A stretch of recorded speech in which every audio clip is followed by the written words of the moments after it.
Assalamualaikum warahmatullahi wabarakatuh. Perkenalkan saya Bintang Cahyana Khatulistiwa, eh, dan rekan kelompok saya Ahnaf Fikriansyah dan Arya Ridho Yudhistira. Dalam hal ini kami akan membahas tentang studi kasus ya yang terkait dengan investigasi forensik. Nah, jadi di sini ada suatu case di mana ada penyerang yang memanfaatkan port tertentu untuk menyisipkan malware. Nah, malware ini disamarkan dengan nama program Windows. Nah, ini akan kita investigasi lebih lanjut nanti. Nah, kemudian kita akan melakukan analisis forensik jaringan, di mana kita akan menganalisis traffic yang terjadi ketika penyerangan berlangsung yang kita dapat dari jaringan si korban tadi. Nah, untuk metode forensik sendiri ya, kita menggunakan model generic computer forensic investigation model. Nah, di mana ada 4 tahapan, yaitu ada acquisition, identification, evaluation, dan admission. Nah, di mana acquisition itu tahapan untuk mendapatkan barang bukti, identification itu identifikasi barang bukti, evaluation itu menemukan bukti digital dari barang bukti, dan admission merupakan hasil hasil temuan akhir. Mungkin dan alat yang kita gunakan dalam hal ini adalah Wireshark ya untuk traffic capture. Nah, mungkin tanpa berlama-lama lagi akan saya serahkan ke rekan saya Ahnaf Fikriansyah. Oke, langkah berikutnya saya Ahnaf Fikriansyah akan yang pertama ini bukti tampilannya adalah bukti dari tampilan PFCP atau bukti dari kasus forensik yang kami sedang analisa, yang dimana langkah awal investigasi yaitu mengidentifikasi IP yang terlibat. Nah, sudah kami analisis sebelumnya bahwa IP dari yang terlibat ini adalah IP yang awal, yaitu source 98.114.205.102 yang sebagai di mana dia itu sebagai penyerang yang dimana mengakses destination 192.150.11.11.11 sebagai IP target atau korban.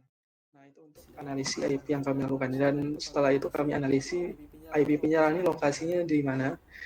Kami ketahui bahwa lokasi IP 98.114.205.102 itu berada di kota New Jersey, negara bagian Amerika Serikat.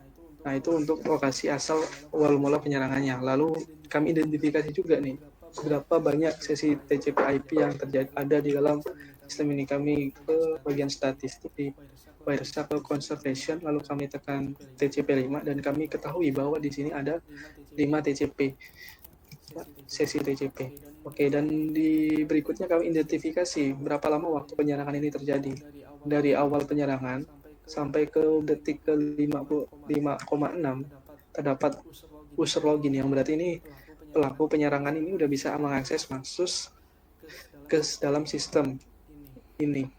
Nah, di mana di menit ke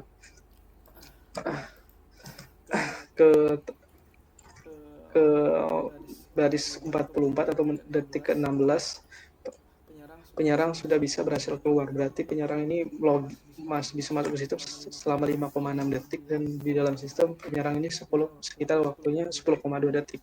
Secara keseluruhan durasi penyerangan yaitu 16 detik untuk waktu durasi penyerangannya. Lalu ke berikutnya yaitu apa sistem yang itu yang diakses atau sistem operasi. Di sini diketahui bahwa sistem operasi yang diserang yaitu Windows 2000 versi 5. Bisa dilihat di baris ke 27 berikut.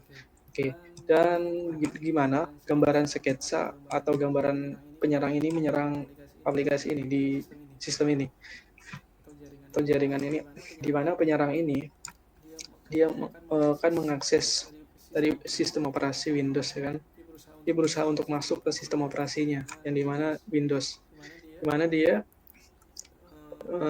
portnya itu destinasinya 445, yang dimana destinasi 445 ini untuk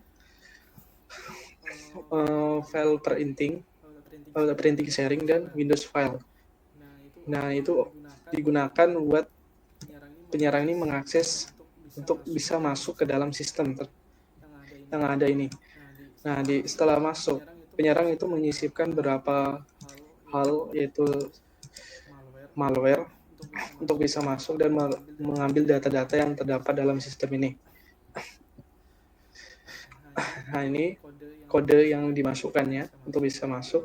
Lalu di bagian akhir penyerang mengambil data-data yang dimana jumlahnya itu 266 data dan berhasil keluar. Lalu penyerang ini setelah berhasil melaksanakan aksinya, dia keluar.